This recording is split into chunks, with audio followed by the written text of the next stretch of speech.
Who would have thought that Gecko Moria would turn into a cool character because of the last SBS? On the last SBS, somebody was asking Oda about the shrine that Yamato went to go pray to. Because if you remember, that shrine said Kozuki Moria, and we weren't sure if Moria came from Wano or not. In this SBS, we find out that Oda wanted to introduce this backstory of Moria in Wano, but he just never got around to doing it, like a lot of things. But I guess that makes sense. He did say he wanted to speed the story up. But essentially, Moria was an orphan, so we don't know where his lineage comes from, so I still think he's tied to ancient giants somehow. And while he was a young boy, he drifted onto the shore of Wano. And after he pulled up, the people in Ringo took him in and they treated him very well, the same way they did to Big Mom when she pulled up to Wano. So for a long time, these guys were no strangers to giant people pulling up in their country. And after living in Wano for so long, the people ended up loving him so much that they gave him the last name Kozuki, because again, he was an orphan, he didn't have his own. And also because he had insane physical strength, just like the real Kozuki that they did know, so it's like, you know what, you may as well take the name too. And then after he was old enough, this Moria went out to sea to become a pirate. But then enter Kaido. With Moria gone, Oden also gone, nobody could stop Kaido from setting up shop and just taking over Wano the way that he did. And that is when Gecko Moria came back home to see Kaido has been taken over, and he wanted to fight and take him down to free his people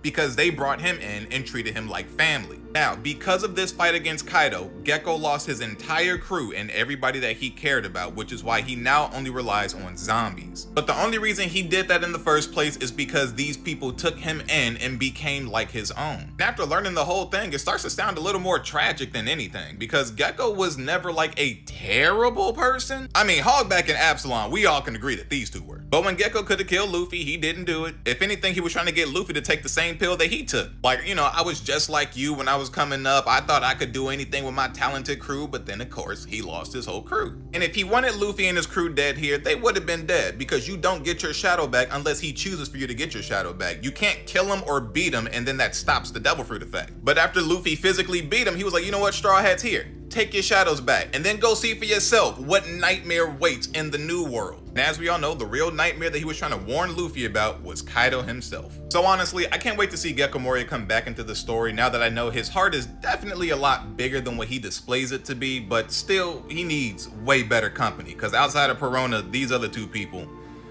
let's just say Absalom, kind of deserve what he got.